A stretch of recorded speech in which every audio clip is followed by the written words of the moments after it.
Hello everyone, I am Mansi Gupta, your social science educator at your learning platform Ready for Study। आज हम क्या पढ़ने जा रहे हैं? आज हम मैन्युफैक्चरिंग इंडस्ट्री का लेक्चर नंबर 2 लेकर आए हैं।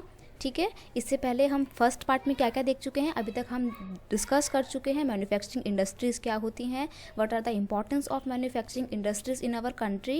We have also discuss how the manufacturing industries play an very important role for the economic growth of our country and how they contribute in our national economy. We have discussed it so far. We have also discussed about the classification of the industries on the different bases.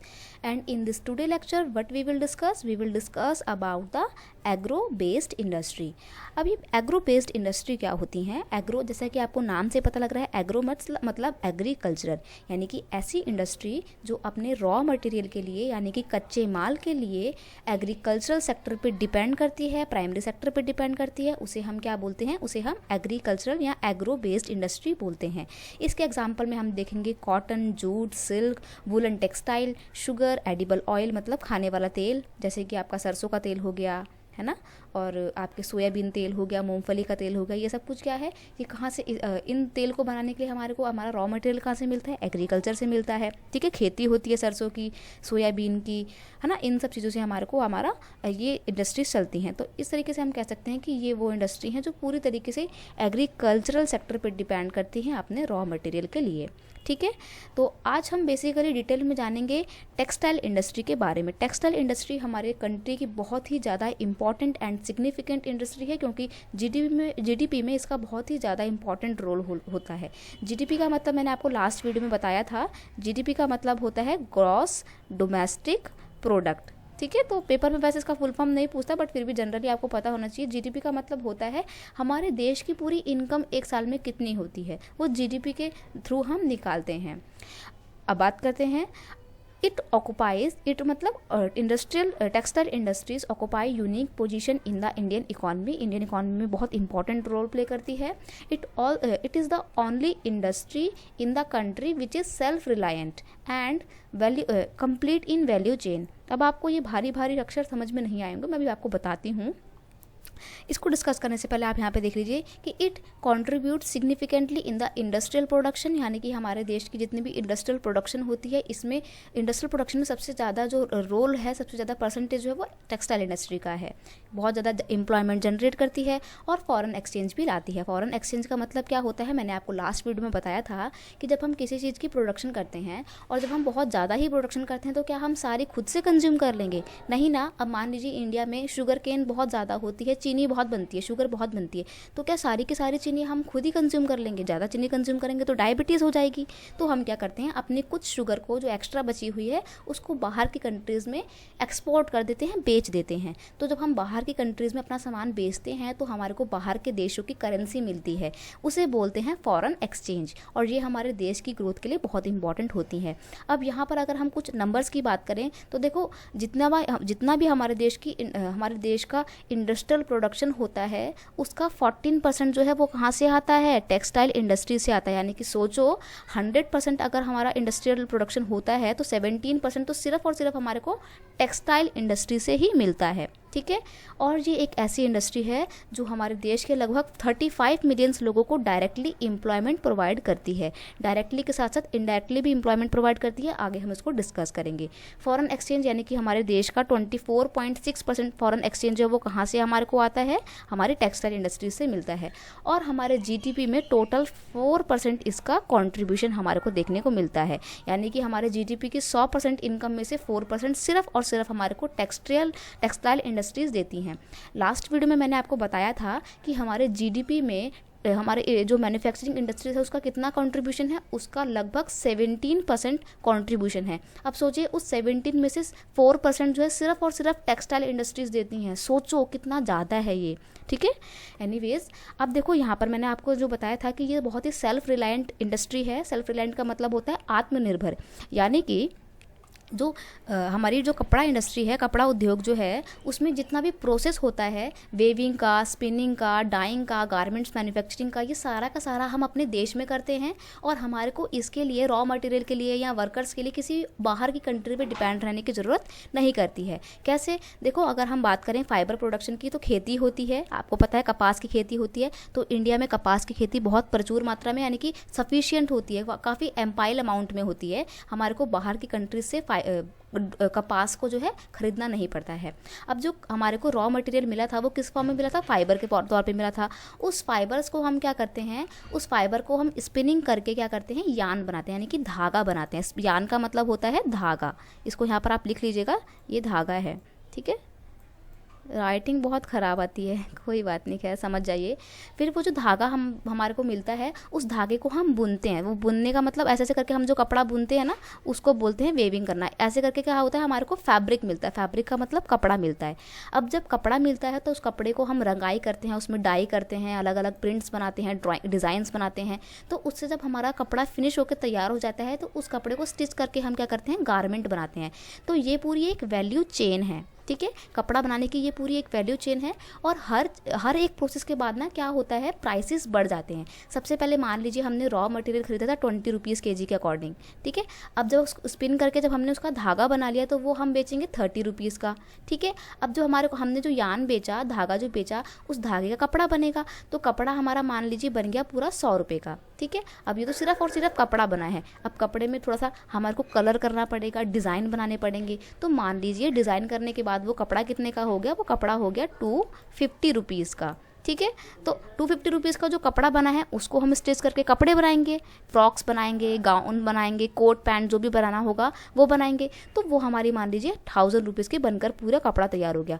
तो सोचो हर process में क्या हो रहा है, value add हो रहा है। तो ये जो पूरा प्रोसेस होता है ये हमारे अपने खुद की कंट्री में हो जाता है। किसी भी काम के करने के लिए हमें किसी दूसरे देश के ऊपर डिपेंड रहना नहीं पड़ता। इसीलिए बोला गया है कि टेक्सटाइल इंडस्ट्री जो है वो सेल्फ रिलायंट इंडस्ट्री है हमारी कंट्री की, ठीक है। अब आगे बढ़ते हैं। आगे बात करेंगे हम कॉटन इंडस्ट्री की। कॉटन टेक्सटाइल यानी कि सूती कपड़े जो हम गर्मी के टाइम पे पहनते हैं। एंशिएंट इंडिया में कॉटन इंडस्ट्री बहुत ज़्यादा फ्लॉरिश हो रखी थी, यानी कि जो कॉटन इंडस्ट्री है, कॉटन टेक्सटाइल जो है वो इंडिया में अभी एट प्रेजेंट में मॉडर्न एरा में नहीं आए, बल्कि बहुत पहले से हमारे एंसेस्टर्स भी इसका इस्तेमाल करते आ रहे थे।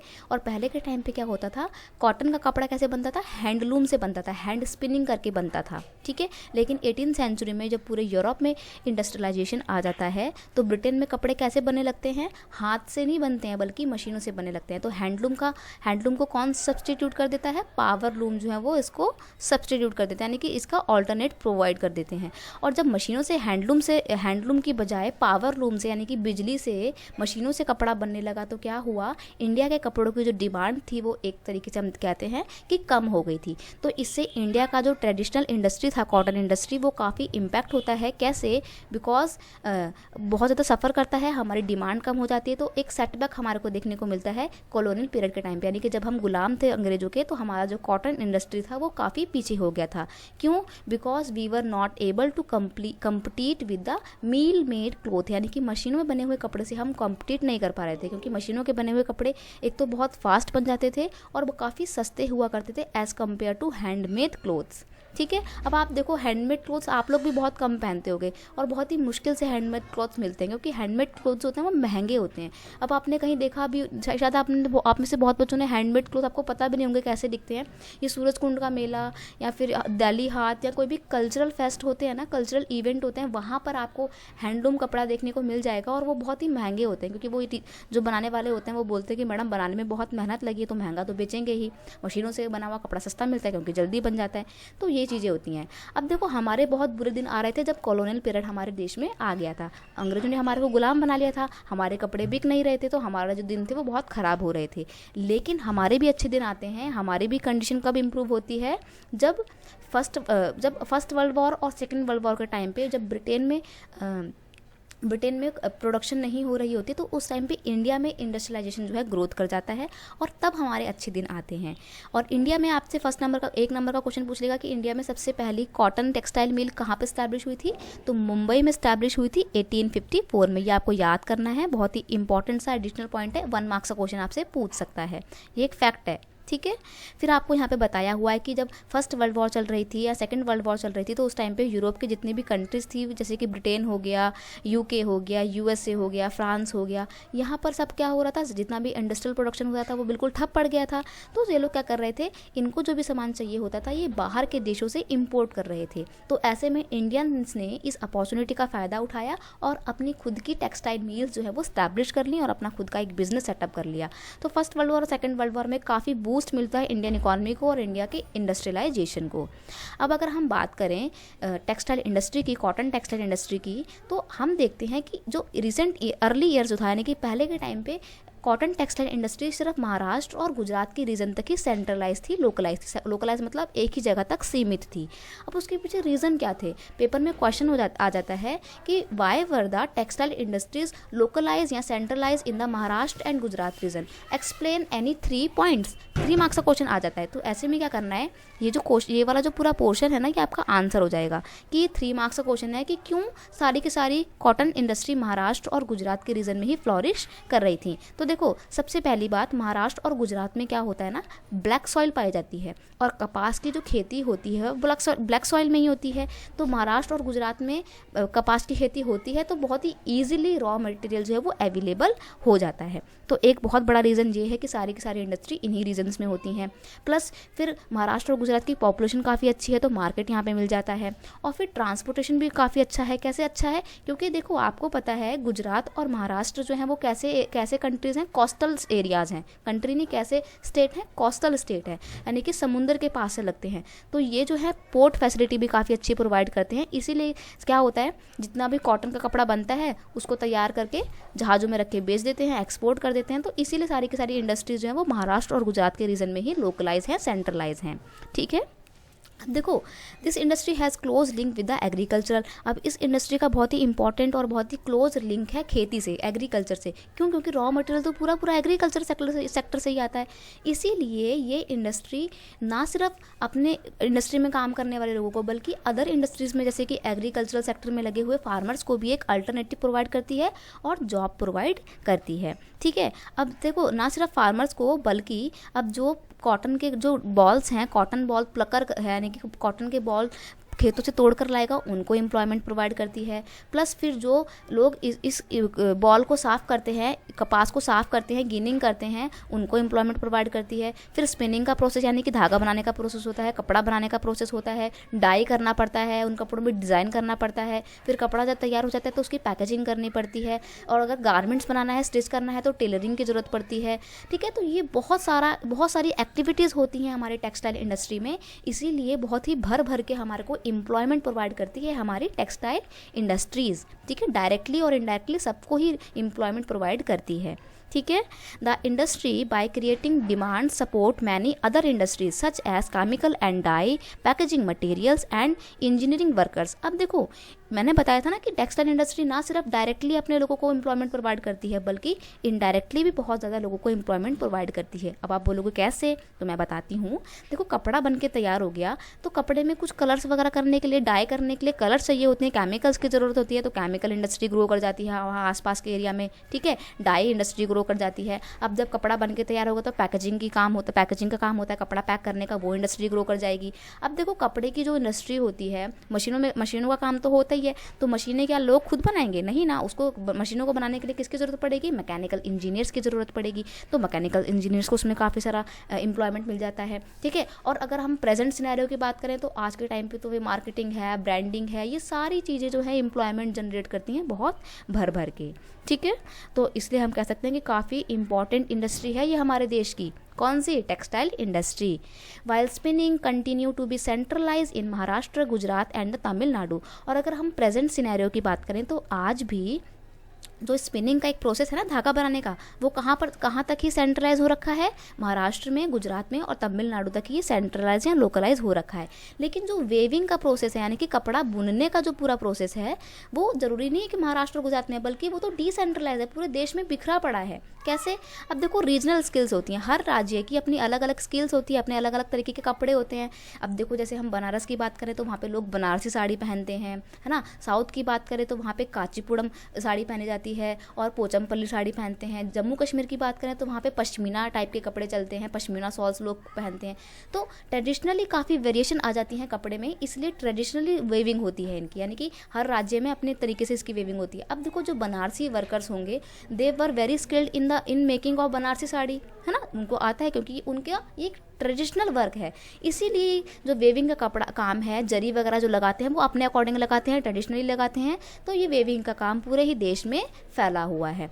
अब वेविंग में कॉटन, सिल्क, जरी, देखो अलग अलग तरीके के कपड़े बनते हैं। किसी में सिल्क का कपड़ा मिक्स करके सिल्क का धागा मिक्स करते हैं, किसी में जरी का धागा मिक्स करते हैं, कहीं कहीं पे एम्ब्रॉयडरी होती है, एम्ब्रॉयडरी मतलब कढ़ाई होती है। तो वेविंग का जो पूरा प्रोसेस है वो बहुत ही डिसेंट्रलाइज है, क्योंकि अलग अलग तरीके से पूरे देश में होता है। ठीक है। अब देखो India has world class production in spinning but weaving supplies way low quality of fabric as it can not use much of the high quality yarn production in the country. अब देखो क्या होता है हमारे देश में, जो स्पिनिंग का पूरा प्रोसेस है ना, स्पिनिंग मतलब कपड़ा धागा बनाने का, वो तो काफ़ी हमारे देश में अच्छा देखने को मिलता है, बहुत ही टॉप क्लास का हम धागा बनाते हैं। लेकिन अगर हम बात करें वेविंग का, यानी कि कपड़ा बुनने का, तो हमारे देश में जो कपड़ा बनता है ना बेटा, वो बहुत ज़्यादा अच्छी क्वालिटी का नहीं होता है। अच्छी क्वालिटी का इसलिए नहीं होता है क्योंकि स्पिनिंग करके जो हम अच्छा धागा बनाते हैं ना, वो हम बाहर बेच देते हैं, लेकिन जो खराब सा धागा बचता है वो हम अपने देश में गंदा कपड़ा बनाने के लिए इस्तेमाल करते हैं। तो हमारा वेविंग का प्रोसेस काफ़ी स्लो है। ठीक है। Weaving is done by handloom, power loom and in the mills. अब जो कपड़ा बुनने का प्रोसेस होता है वो आज भी हैंडलूम से होता है, बहुत ही कम होता है, क्योंकि आजकल ज़्यादातर पावर लूम का इस्तेमाल होता है, यानी कि मशीनों का या फिर मिल्स का इस्तेमाल होता है। ठीक है। अब देखो जो खादी का कपड़ा है वो हैंडलूम होता है। Handspun khadi provides large scale employment to the weavers in their homes as cottage industry. अब जो खादी बनाने की इंडस्ट्री है ना, ये पूरे ओवरऑल आपको पूरे वर्ल्ड में नहीं, पूरे ओवरऑल इंडिया में आपको देखने को मिल जाएगी। खादी का कपड़ा हम लोग बहुत पसंद करते हैं, ना सिर्फ हम लोग गर्मियों में पहनने के लिए ना काफ़ी अच्छा रहता है। तो खादी के कपड़े तो आप लोगों ने अपने घर में भी देखे होंगे। बेसिकली महाराष्ट्र और गुजरात के रीजन में बहुत ज़्यादा इसको पसंद किया जाता है। अब इसका पीछे रीज़न नहीं कि महात्मा गांधी बहुत पसंद करते थे खादी को, उन्होंने नेशनल मूवमेंट में इसकी ब्रांडिंग की थी, वो बात ठीक है, इसलिए शायद गुजरात के लोग पहनते भी हैं। लेकिन एक रीज़न ये है कि गुजरात और महाराष्ट्र में गर्मी बहुत होती है, इसीलिए वहाँ पे खादी के कपड़े बहुत ज़्यादा पसंद किए जाते हैं।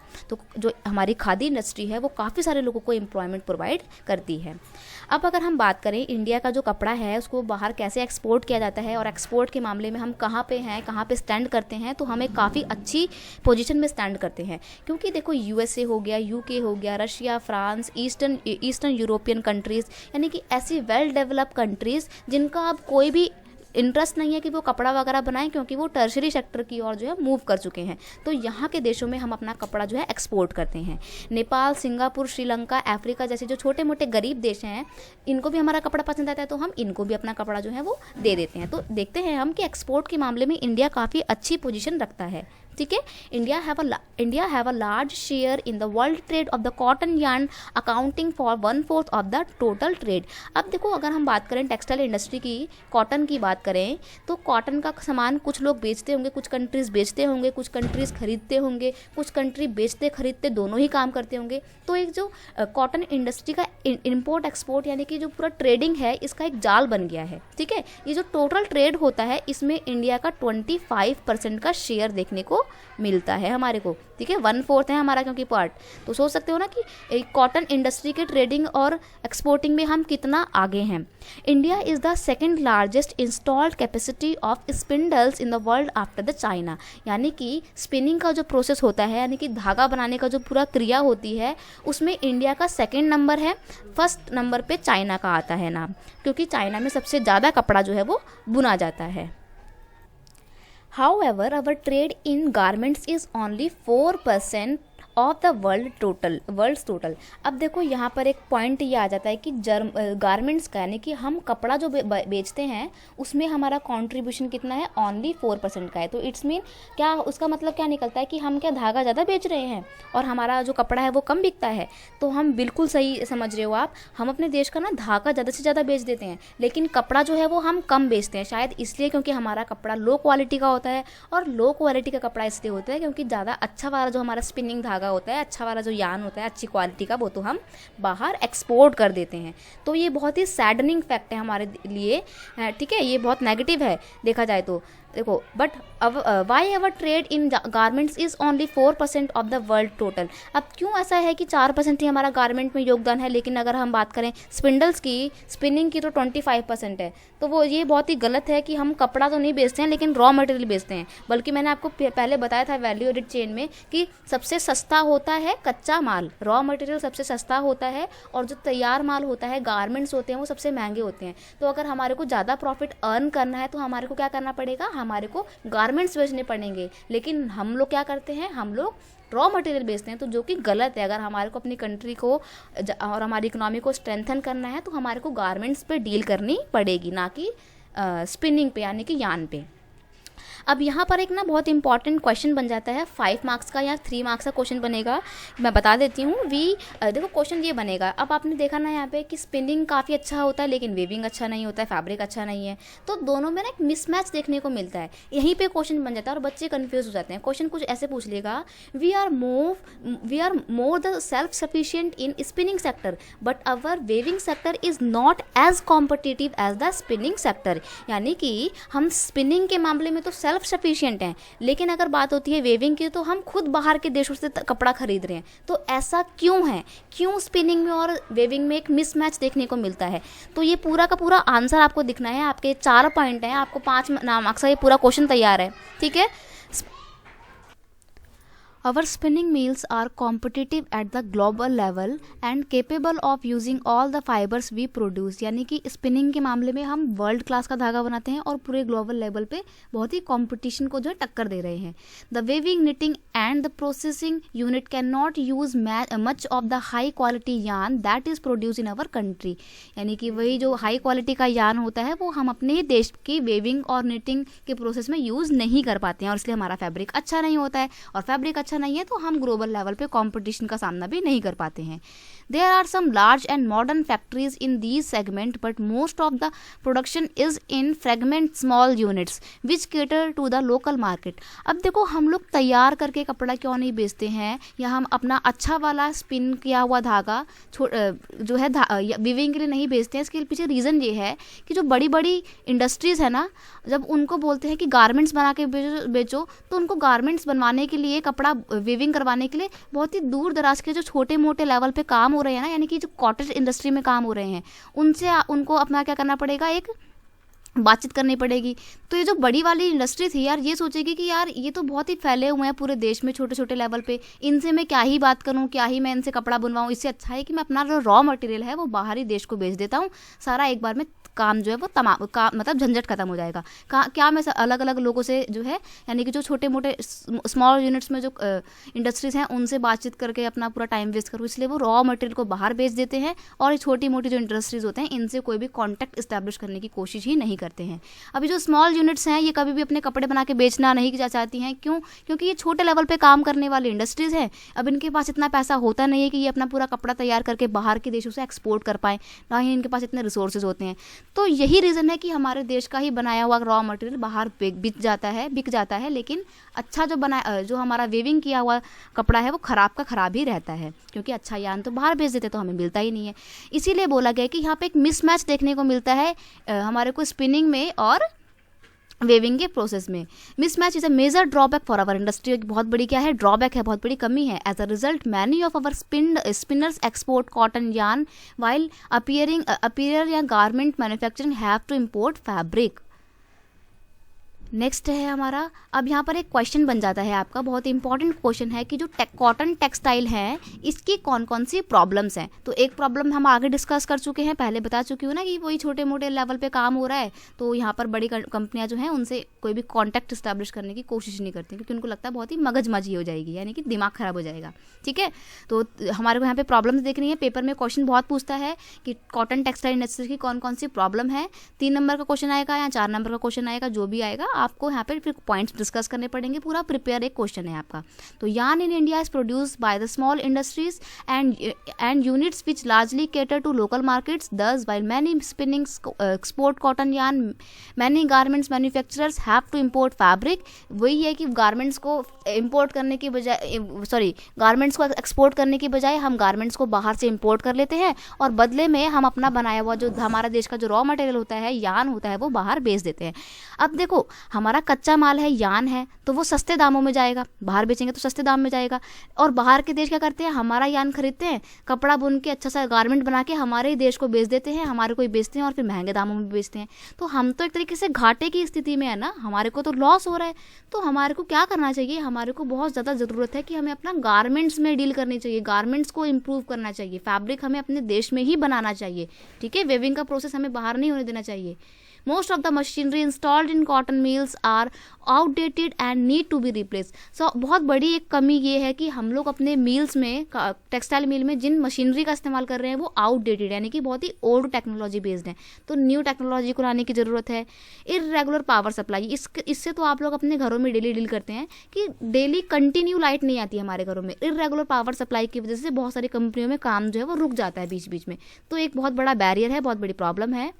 The cotton industries is facing tough competition from the fiber industry. अब हम लोग जो है बहुत ज़्यादा टफ कंपटीशन का सामना कर रहे हैं पूरे देश में ही, और ना सिर्फ देश में बल्कि पूरे वर्ल्ड में। तो ये बहुत बड़ी कुछ प्रॉब्लम्स हैं जिसकी वजह से कॉटन टेक्सटाइल को जो है एक कमी का सामना करना पड़ता है, एक दिक्कतों का सामना करना पड़ता है, ठीक है। अब यहाँ पर एक एग्जाम्पल दे रखा है आपको कि रॉ मटेरियल को जो होगा, यान जो होगा वो 85 रुपीज़ का आएगा। एक बाहर का देश हमसे 85 रुपये में हमसे हमारा यान खरीदता है और हमारे को पैंट बना के कितने रुपये में बेचता है, 800 रुपये में बेचता है। तो हमारा तो नुकसान हो गया ना ये, तो यहाँ पर यही बताने की कोशिश की गई है।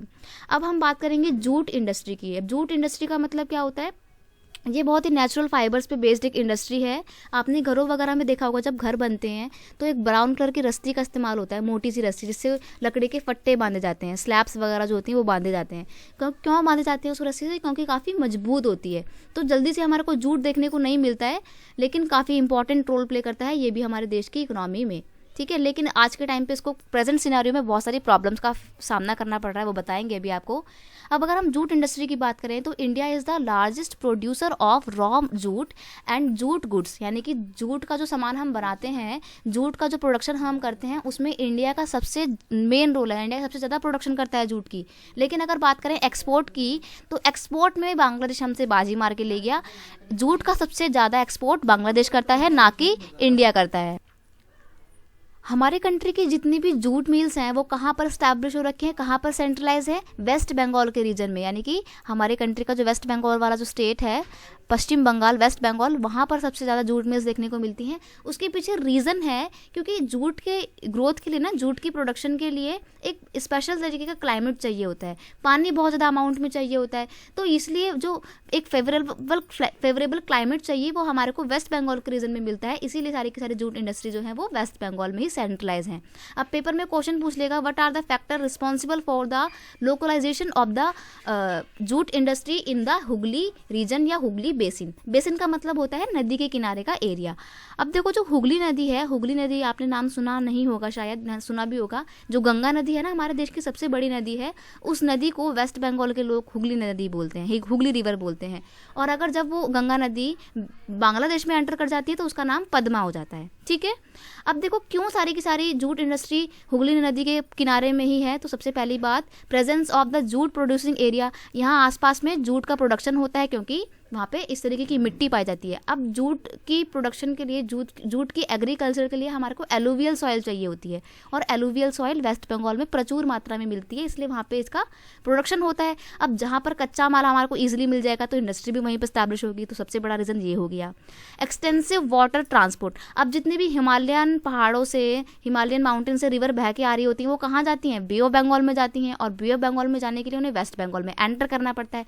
तो वेस्ट बंगाल में पानी की कोई दिक्कत नहीं है, ठीक है। तो वाटर ट्रांसपोर्ट भी बहुत इजीली मिल जाता है। नदियां हैं तो नदियों में नाव वगैरह भी चल सकती हैं, तो वाटर ट्रांसपोर्ट एक हो गया region. Supported by the good network of railway, roadways and waterways to facilitate movement of raw material to the mills. अब देखो कोई भी इंडस्ट्री को ट्रांसपोर्ट तो चाहिए ही चाहिए होता है, तो वेस्ट बंगाल के रीजन में railway facility, railway connectivity, roadways, waterways, इन्हें सारा ट्रांसपोर्ट काफ़ी अच्छा है, इसीलिए सारी की सारी जूट इंडस्ट्री जो है वो हुगली एरिया में ही सेंट्रलाइज हैं। Abundant water for the processing raw jute, पानी बहुत ज़्यादा मिलता है, अभी मैंने बताया ना पानी क्यों मिलता है ज़्यादा से ज़्यादा, तो यहाँ पर एक बहुत बड़ा रीज़न ये भी है। अब cheap labour from the West Bengal and the Uttar Pradesh. अब देखो किसी भी इंडस्ट्री को काम करने के लिए लेबर तो चाहिए ही चाहिए होते हैं। तो वेस्ट बंगाल में पॉपुलेशन बहुत ज़्यादा है, प्लस उत्तर प्रदेश की पॉपुलेशन से तो आप सभी को पता है सबसे ज़्यादा है। तो उत्तर प्रदेश के लोग हर जगह काम करने के लिए आते हैं, मुंबई में भी जाते हैं। तो कॉटन इंडस्ट्री में काम करने वाले बहुत सारे लोग उत्तर प्रदेश के भी होते हैं, और इस बहुत सारे लोग जो हैं जूट इंडस्ट्री में भी उत्तर प्रदेश के लोग काम करते हैं। तो यहाँ पर आसपास के एरिया में पॉपुलेशन काफ़ी अच्छी है, तो चीप लेबर्स भी मिल जाते हैं। और कोलकाता एक काफ़ी अच्छा वेल डेवलप्ड अर्बनाइज्ड एरिया है, तो यहाँ पर बैंकिंग की फैसिलिटी, इंश्योरेंस फैसिलिटी जो है वो अच्छी हैं। इसलिए एक मतलब कह सकते हैं कि बहुत अच्छी कंडीशन है ये, एक अच्छा हर चीज़ अच्छी है, इसलिए सारी की सारी इंडस्ट्री जो है वो हमारे को हुगली रीजन में ही देखने को मिलती हैं जूट की। अब एक बहुत बड़ी प्रॉब्लम जूट इंडस्ट्री को फेस करनी पड़ रही है, वो ये द स्टिफ कंपटीशन। स्टिफ मतलब होता है बहुत ही कड़ा कंपटीशन जो है वो इंटरनेशनल लेवल पे जूट इंडस्ट्री को फेस करना पड़ता है। क्यों? क्योंकि ब्राज़ील हो गया, बांग्लादेश हो गया, फिलीपींस हो गया, इजिप्ट हो गया, थाईलैंड हो गया, यहाँ से भी बहुत बड़ी अमाउंट में जूट, यहाँ पर भी बहुत बड़ी अमाउंट में जूट का प्रोडक्शन होता है। तो हमारे को इंटरनेशनल लेवल पे जूट इंडस्ट्री को बहुत ज़्यादा कॉम्पिटिशन का सामना करना पड़ता है, और जहाँ पर कंपटीशन होगा तो फिर कहीं ना कहीं प्रॉब्लम्स भी क्रिएट होती ही होती हैं। अब हम अपने देश में ही बात करें, आप लोग कितना जूट का सामान इस्तेमाल करते हो? नहीं करते। क्यों नहीं करते? क्योंकि आपके पास सब्स्टिट्यूट्स हैं। हम लोग प्लास्टिक बैग्स का इस्तेमाल करते हैं, जूट के थैलों का इस्तेमाल आप में से कोई नहीं करता होगा, आप लोगों ने देखा भी नहीं होगा, है ना। पहले के ज़माने के लोग करते थे, लेकिन जब से प्लास्टिक की थैलियाँ आई हैं, अब मैं दिल्ली रीजन में रहती हूँ, तो दिल्ली में हर जगह आप जाओगे ना, बाहर दुकानों में आपको सब लोग प्लास्टिक की थैलियाँ पकड़ाएंगे। आप जब मांगेंगे तो कोई भी जूट की देगा ही नहीं, अरे बोलेंगे क्या वो तो महंगी आती है, वो क्या देंगे हम, ठीक है। तो हमारी गवर्नमेंट ने क्या करा, 2005 में नेशनल जूट पॉलिसी इंट्रोड्यूस करी। इस पॉलिसी का मेन ऑब्जेक्टिव क्या था? टू इंक्रीज द प्रोडक्टिविटी, यानी कि प्रोडक्शन को बढ़ाना जूट के, और जब जूट का प्रोडक्शन बढ़ाएंगे तो उसकी क्वालिटी में भी इंप्रूवमेंट लाने की कोशिश करना। Ensuring good prices to the jute farmers, यानी कि जो फार्मर्स जूट की प्रोडक्शन कर रहे हैं, जूट की खेती कर रहे हैं, उनको उनकी फसल के अच्छे दाम मिल सकें, यानी कि गुड प्राइसेस उनको इंश्योर करवाना, ये इस पॉलिसी का काम है, ठीक है। तो ये सारे कुछ पेपर में ना 2 मार्क्स से क्वेश्चन पूछ लेगा कि define the national jute policy of 2005, तो आपको लिखना पड़ेगा। ये पूरा एक आपका 2 मार्क्स का क्वेश्चन का आंसर है, ठीक है। बेटा देखो, जहाँ जहाँ पे क्वेश्चन बन रहे हैं ना, मैं आपको वो साथ के साथ बताते जा रही हूँ, आप उसको नोट करते जाइए, ठीक है। अब यहाँ पर एक फैक्ट है, जैसे मैंने आपको बताया था ना कि 1854 में मुंबई में सबसे पहली कॉटन मिल इस्टेब्लिश हुई थी, उसी तरीके से अगर आपसे पूछ लेगा कि सबसे पहली जूट मिल कहाँ पर इस्टेब्लिश हुई थी, तो सबसे पहली जूट मिल कोलकाता में 1859 में रिश्रा में इस्टेब्लिश हुई थी। रिश्रा एक वेस्ट बंगाल में एक रीजन का नाम है, ठीक है। लेकिन एक बहुत ही गलत हो जाता है हमारे साथ, एक गलत घटना कब हो जाती है? आफ्टर द पार्टीशन, यानी कि जब हमारे देश का बंटवारा होता है 1947 में, तो उस टाइम पे हमारे कंट्री की 3/4 यानी कि 75% जूट इंडस्ट्री जो है वो कहाँ चली जाती हैं? बांग्लादेश को मूव कर जाती हैं, और हमारे पास कितनी बची? ओनली 25% ही अब रह गई हैं, ठीक है। तो ये हमारा उस टाइम पे बहुत लॉस हो जाता है। आगे बढ़ते हैं। अब देखो, मैंने आपको बताया था ना कि कॉटन इंडस्ट्री की प्रॉब्लम बताई थी, तो जूट इंडस्ट्री की भी पूछ सकता है प्रॉब्लम्स। तो ये प्रॉब्लम्स जो है ना बेटा, पेपर में बहुत पूछता है। 3 मार्क्स का आएगा तो उसके अकॉर्डिंग आंसर लिखना, 3 पॉइंट्स लिख देना। 5 मार्क्स का पूछेगा तो 5 पॉइंट्स लिख देना। मैंने तो आपके लिए पूरा का पूरा लेकर आ रही हूँ, मैं तो भर भर के आपको पॉइंट्स दे रही हूँ, ठीक है। आप बस याद करिए इनको। सबसे पहली बात है, एक तो high cost of the production. Jute की खेती करने में, प्रोडक्शन करने में बहुत ज़्यादा एक तो पैसा लगता है, बहुत ज़्यादा टाइम लगता है, और जब टाइम लगता है तो भाई कॉस्ट भी ज़्यादा हाई होगी, तो हाई कॉस्ट की वजह से हम लोग उसको पसंद इतना करते नहीं हैं। तो ये एक बहुत बड़ी प्रॉब्लम है इंडस्ट्री के सामने। Storage of raw jute. अब देखो, जो रॉ जूट है, यानी कि जब जूट की खेती करने के बाद जो रॉ मटेरियल निकल के आता है, उसको स्टोरेज करने की प्रॉब्लम हमारे पास बहुत ज़्यादा है, ठीक है। Shortage of the power supply, वही इरेगुलर पावर सप्लाई, यानी कि बिजली की कमी। अब जब बिजली नहीं होगी तो मशीनें नहीं चलेंगी, मशीनें नहीं चलेंगी तो फिर भैया काम कैसे होगा, ठीक है। तो ये कुछ प्रॉब्लम्स है हमारी जूट इंडस्ट्री के सामने। Growth of the jute mills in Bangladesh and the lose of foreign market. अब देखो क्या हो रहा है, बांग्लादेश के पास कुछ तो है नहीं, तो वो क्या कर रहा है, अपनी जूट इंडस्ट्री को ज़्यादा से ज़्यादा ग्रो कर रहा है। अब जब बांग्लादेश की जूट इंडस्ट्री बहुत ज़्यादा ग्रो कर रही है, तो इंडिया को कंपटीशन तो देंगी ही देंगी फॉरेन मार्केट में। तो हमारे को ना बांग्लादेश बहुत कड़ी टक्कर दे रहा है, और हम ना बांग्लादेश को उतनी ज़्यादा हम जो है उनको टक्कर में नहीं दे पा रहे हैं हम, क्योंकि हमारा उतना अच्छा जूट नहीं है। तो ये एक बहुत बड़ी प्रॉब्लम है इंडियन जूट इंडस्ट्री के सामने, ठीक है। Emergence of the substitute goods against gunny bags and the lose of demand for the jute. अभी मैंने आपको बताया ना बेटा कि जूट का क्या है ना, जूट की डिमांड कम होती है, ज़्यादा, एक तो कॉस्ट ज़्यादा होती है और हमारे पास सब्स्टिट्यूट अवेलेबल है, पन्नी अवेलेबल है, पन्नी मतलब पॉलीथीन बैग्स, प्लास्टिक की पॉलीथीन बैग्स अवेलेबल है, चाहे घर हो हमारा चाहे विदेशी देश हो, तो इसलिए जूट की इतनी डिमांड है नहीं। तो ये भी एक बहुत बड़ी प्रॉब्लम है हमारी जूट इंडस्ट्री के सामने। आप चाहें तो एक एडिशनल पॉइंट और ऐड कर सकते हैं, एक स्किल्ड लेबर की कमी, लैक ऑफ स्किल्ड लेबर, आप लिख दीजिएगा lack of skilled labour, LACK, lack of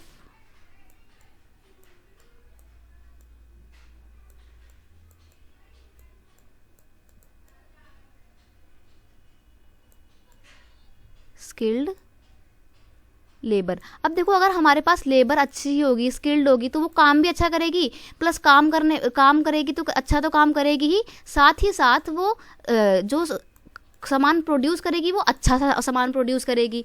तो हमारे पास ना अच्छे से स्किल्ड लेबर नहीं है, अब अच्छी लेबर नहीं है तो वो काम ना बहुत देर से करते हैं, ठीक है। तो ये भी बहुत बड़ी प्रॉब्लम है हमारे सामने। अब अगर हम बात करें, now we will move to the next industry, that is sugar industry. आप में से बहुत बच्चों को मीठा बहुत पसंद होगा, लेकिन पर्सनली मुझे बिल्कुल भी नहीं पसंद है मीठा खाना, मैं स्वीट्स भी बहुत कम खाती हूँ। आप में से बहुत सारे बच्चों को तो बहुत सारी लड्डू, पेड़े, बर्फियाँ, डोडा बर्फी, काजू कतली तो सभी की फेवरेट होती है, मेरे को भी अच्छी लगती है खैर वो तो। कमेंट सेक्शन में मुझे बताना कि आपको कौन कौन से आपको स्वीट्स पसंद है, ठीक है। डिस्कस करते हैं शुगर इंडस्ट्री को। India is the second largest producer of sugar, यानी कि हमारे देश में सबसे ज़्यादा चीनी बनती है, हम बहुत मीठे हैं ना इसलिए, ठीक है। शुगर सबसे ज़्यादा बनती है and in the world and the first largest producer of the गुड़ एंड खांडसरी, यानी कि सेकंड नंबर पे हम सबसे ज़्यादा चीनी बनाते हैं और वर्ल्ड में सबसे ज़्यादा हम गुड़ बनाते हैं, खांडसरी बनाते हैं, यानी कि गुड़ और खांडसरी बनाने के मामले में हम नंबर 1 पे हैं, ठीक है। खांडसरी आप में से बहुत बच्चों को शायद नहीं पता होगा, क्या होता है ना, चीनी का जो चूरा निकलता है जिसको कुछ लोग हम लोग शक्कर भी बोलते हैं, है ना, ब्राउन सा होता है ये, तो गुड़ का एक तरीके से आप कह सकते हो पेस्ट होता है ये, बारीक करके गुड़ को पीस देते हैं, उसको बोलते हैं खांडसरी, मीठी मीठी होती है ये भी। The raw material used in industry is bulky and in haulage it's sucrose content reduce. अब देखो शुगर इंडस्ट्री के साथ ना एक अलग ही प्रॉब्लम चल रही है, वो पता है प्रॉब्लम क्या है। एक तो पहली बात, शुगर इंडस्ट्री का जो रॉ मटेरियल है बहुत ही बल्की होता है, हैवी होता है, भारी होता है, ठीक है। और जब इसको हम ट्रांसपोर्ट करते हैं ना तो हॉलेजेस नहीं होने चाहिए, हॉलेज मतलब धक्का मुक्की बिल्कुल भी नहीं लगनी चाहिए, क्योंकि अगर क्या होगा, थोड़ी सी भी धक्का मुक्की लगेगी तो जो गन्ने हैं, शुगर केन्स हैं, उसमें जो सुक्रोज कॉन्टेंट है ना वो कम हो जाएंगे, रिड्यूस हो जाएंगे, तो जो मिठास है ना गन्ने की वो खत्म हो जाएगी। तो ये एक बहुत बड़ी प्रॉब्लम है शुगर इंडस्ट्री के साथ, ठीक है। तो इस प्रॉब्लम को सॉल्व करने के लिए क्या होता है ना, जहाँ पर शुगर केन की प्रोडक्शन होती है वहीं पर ही हम शुगर मिल्स को इस्टेब्लिश करते हैं। 2010 एंड 11 में इंडिया में लगभग 662 शुगर मिल्स थी, ठीक है। कहाँ पर हैं ये? यूपी में, बिहार, महाराष्ट्र, कर्नाटका, तमिलनाडु, आंध्र प्रदेश, गुजरात, पंजाब, हरियाणा और MP में हमारे को शुगर मिल्स देखने को मिल जाती हैं। In the recent years mills are shifting to the southern and western states, specially in the Maharashtra region, because देखो यहाँ पर एक क्वेश्चन बन गया आपका, एक क्वेश्चन यहाँ पे 3 मार्क्स का बन गया, 3 मार्क्स का ही बनता है, 5 नंबर का कभी नहीं आएगा। क्वेश्चन बनता है कि क्यों ज़्यादातर जो शुगर इंडस्ट्रीज हैं वो नॉर्थ इंडिया में थी पहले, लेकिन अब जो है वो साउथ की तरफ मूव कर रही हैं, शिफ्ट हो रही हैं, तो क्यों? देखो मैं आपको बता दूं, सबसे ज़्यादा गन्ने का जो प्रोडक्शन है वो हमारे इंडिया में कहाँ पर होता है? यूपी में होता है, ठीक है। सबसे ज़्यादा उत्तर प्रदेश में लीडिंग प्रोड्यूसर है उत्तर प्रदेश। लेकिन अगर हम बात करें क्वालिटी वाइज, तो क्वालिटी वाइज सबसे अच्छे शुगर केन हमारे महाराष्ट्र में होते हैं। तो इसलिए ज़्यादातर मिठास वाले, अच्छी क्वालिटी वाले शुगर केन क्योंकि महाराष्ट्र में होते हैं, इसलिए महाराष्ट्र में ही हमारी शुगर इंडस्ट्रीज इस्टेब्लिश होती जा रही हैं, शिफ्ट करती जा रही हैं, ठीक है। तो सबसे बड़ा रीज़न तो ये होगा क्योंकि जो महाराष्ट्र के गन्ने होते हैं उनमें सुक्रोज लेवल काफ़ी हाई होता है, ठीक है। प्लस गन्ने की जो खेती होती है, यानी कि जो शुगर केन को जब हम काटते हैं, इसका जो क्रशिंग डिसीजन होता है, तो उस टाइम पे आसपास का एनवायरनमेंट, मौसम कैसा होना चाहिए? कूलर होना चाहिए, यानी कि ठंडा होना चाहिए। लेकिन यूपी में उस टाइम तक गर्मी आ जाती है, ठीक है, लेकिन महाराष्ट्र में नहीं आती है। महाराष्ट्र में almost all of the year temperature बहुत ही नॉर्मल बना रहता है, तो इसलिए महाराष्ट्र का रीजन काफ़ी अच्छा है शुगर की खेती, गन्ने की खेती के लिए, ठीक है। The cooperatives are more successful in this area. अब मैं आपको बता दूं, जो गन्ने की खेती होती है ना, ये सीजनल होती है अपने नेचर में, 11 महीने की होती है। अब पूरे साल भर एक किसानों को जो क्या करना पड़ता है, वेट करना पड़ता है, गन्ने की खेती में ही पूरा समय लगाना पड़ता है।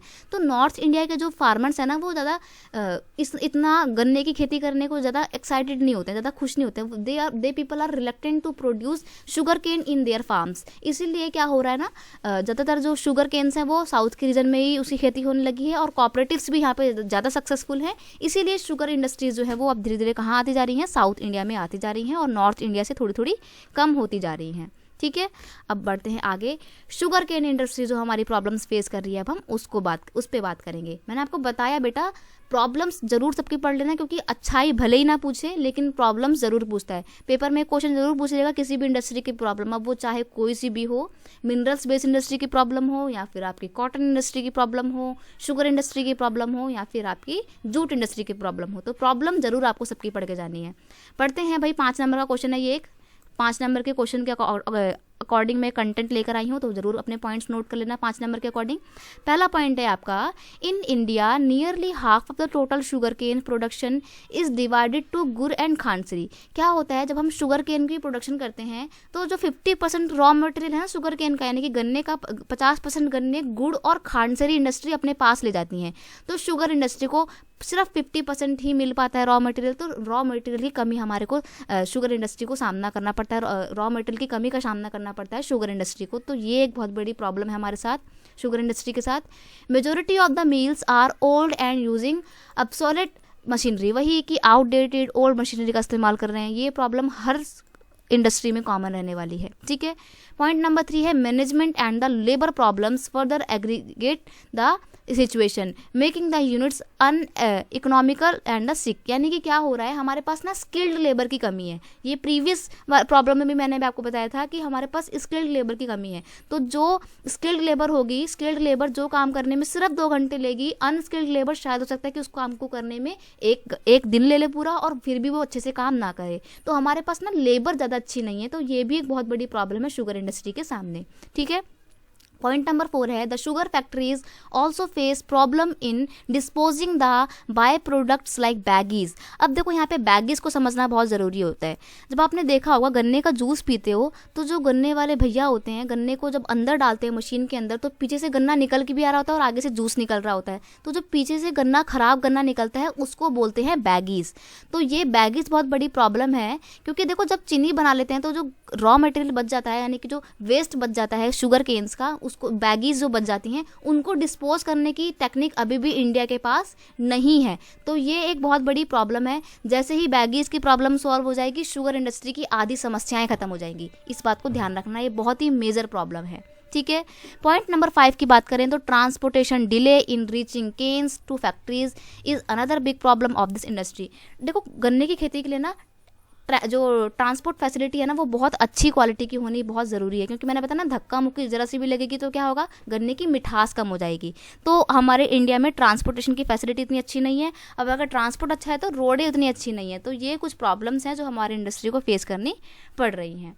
तो बस आपकी जो आज की वीडियो थी, एग्रो बेस्ड इंडस्ट्री हमारी यहाँ पे कवर हो गई है। नेक्स्ट वीडियो लेक्चर में हम आपकी मिनरल्स बेस्ड इंडस्ट्री पढ़ेंगे और आपके चैप्टर को बाय बाय बोल देंगे, टाटा बोल देंगे। उसके बाद आपको जो चैप्टर पढ़ना हो मुझे कमेंट सेक्शन में बता देना, मैं फिर उसी चैप्टर को लेकर आऊँगी। अगर आपको आज की वीडियो अच्छी लगती है तो प्लीज़ वीडियो को लाइक कीजिए, अपने दोस्तों के साथ शेयर कीजिए। चैनल पर नए हो तो सब्सक्राइब करना मत भूलना, ताकि नेक्स्ट वीडियो की नोटिफिकेशन आपको जल्दी से जल्दी मिल जाए। मिलते हैं नेक्स्ट वीडियो में। Thank you so much, bye bye.